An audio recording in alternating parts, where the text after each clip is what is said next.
everyone. So today, for today's equine assisted learning segment, we're going to be talking about horse communication and body language. Now, I have notes in front of me because it is a very vast subject. We could talk about horse body language for days and days. But this is kind of the condensed version because it's important when you're getting to know horses. It's very important to your safety to know how your horse is feeling and how your horse communicates with you and the other horses in their herd. So first and foremost, horses express themselves through their body language. And when we learn how to interpret those signs and signals, then we can have a good idea of what is going on inside their minds.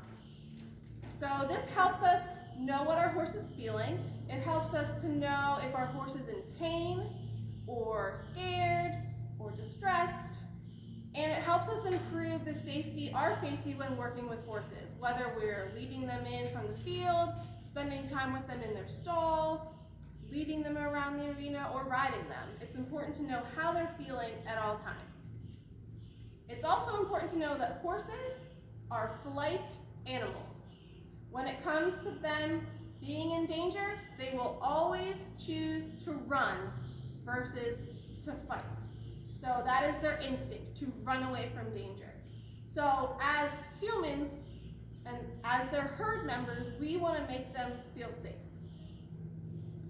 So there are several parts of the body that we want to look at when determining how a horse is feeling. First, we're going to look at their nostrils. And these girls are standing here very calmly. And a relaxed horse will have loose, soft-looking nostrils, and they'll be breathing calmly. They certainly don't look stressed out. And there's no wrinkling in their nostrils or anything like that. An alert or scared horse, their nostrils will be flared and breathing sharply or heavily. And if a horse is excited or scared, you will often see them raise their head, flare their nostrils, and sometimes they'll make a loud, sharp breathing sound to alert other horses of danger. But like I said, as you can see, these girls are very relaxed right now. The next thing we want to look at when determining how a horse is feeling is their mouths. A calm horse will have a relaxed mouth, no tension in their jaw, and they might even have a droopy lip. Tilly always has a droopy lip. And if a horse is being submissive, they will often lick and chew. An irritated horse will often have wrinkled corners of their mouths, holding tension in their jaw. A horse may show dominance with their mouth by threatening to bite or lunging toward another herd member with their mouth, or with their teeth showing. And next up, we want to look at their eyes. So we want them to have a relaxed eye, sort of like they're going to sleep, which these girls are. Normal blinking. Believe it or not, blinking is a sign. Calm blinking is a sign that they are feeling relaxed. And when a horse becomes tense or afraid, their eyes widen and look intently at the world around them to get more information.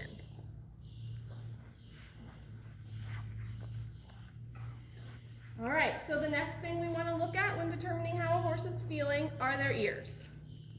A relaxed horse will have ears that are softly turning and flicking back and forth, taking in the environment around them.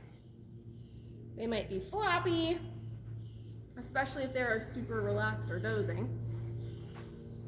And a horse who is afraid will often have their ears pricked way forward, sort of like, I'm going to demonstrate with Foxy.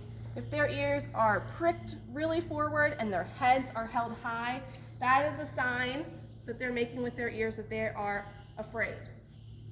And if a horse is angry or feeling aggressive, they will pin their ears back all the way flat to their head.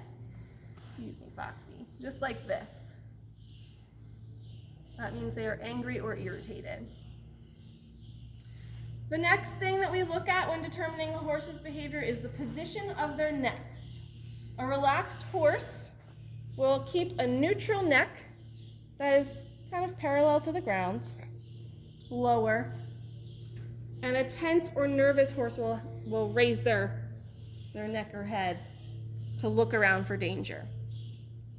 A horse that is showing dominance, though, will sort of snake their head at the horse that they are trying to move out of their space.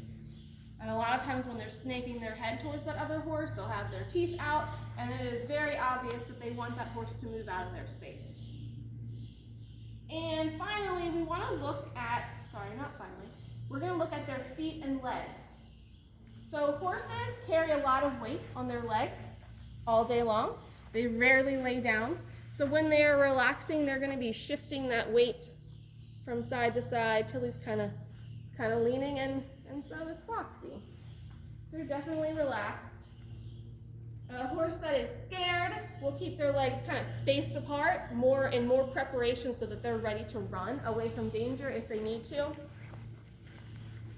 And then a horse that is showing aggression or dominance will sometimes strike out with their front feet at another horse, or even kick out with their back feet at another horse. And then the last thing we're going to talk about today, as far as looking at the horse's body language, is the horse's tail. So a relaxed horse like these girls will have a neutral tail, sort of just hanging down, relaxed at their hindquarters. This time of year, you'll see their tails swatting at flies 24/7. And if they are excited or scared, you will often see them running with their tail high up in the air. And a dominant or an aggressive horse, which we don't really see too often with these girls, I'll demonstrate it on Foxy here. A dominant or an aggressive horse will kind of hold their tail out straight like that, or at a slight angle to their hindquarters. That is how they are communicating with the other horses in their herd, a sign of dominance. All right, so moving forward, we're going to relate this a little bit to herd behavior. So they communicate using these tactics with their herd members, but also with us. Now, horses are social animals. They rely on their herd for safety and their social well-being. So every herd has kind of a hierarchy or a pecking order. Same with wild horses or domesticated horses, it doesn't matter. And the top horses in the hierarchy will often get to eat or drink first. They'll probably be the first ones to the gate. And the horses, and the hierarchy, the more dominant horses, are usually seen within the herd as the leaders. And the submissive, lower-ranking horses, they kind of hang back a little bit. They're last to the gate. They're typically last to eat, and they sort of let the leaders go first. And the horses establish dominance over another horse by physically moving a horse out of their space, using any one of the body parts that we just talked about.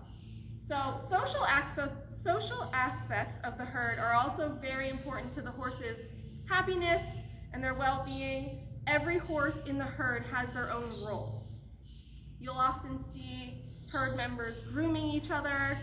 They'll stand nose to tail, swatting the flies off of each other. And you will also notice, especially in our herd, we see this a lot, when horses decide to take a nap and lay down, which they will do for short periods of time, they cannot get up very fast, and they can't escape from danger very fast. So you'll see other horses in the herd watching over them as they lay down to take a nap. The dynamics of the herd are constantly changing. For example, we recently added a new horse to our herd. His name is Stanley, and they're sort of still working things out on who's the leader and who's not the leader. So what we're going to do next after this video is we're going to head outside and we're going to call the horses in, and we're going to take a few minutes to observe the herd dynamics. I'm also going to be sending you some documents attached to this week's email. There's some diagrams in there that show specifically the horse's ears and the horse's tails and jaw as it pertains to their body language. So stay tuned, we're going to head outside next.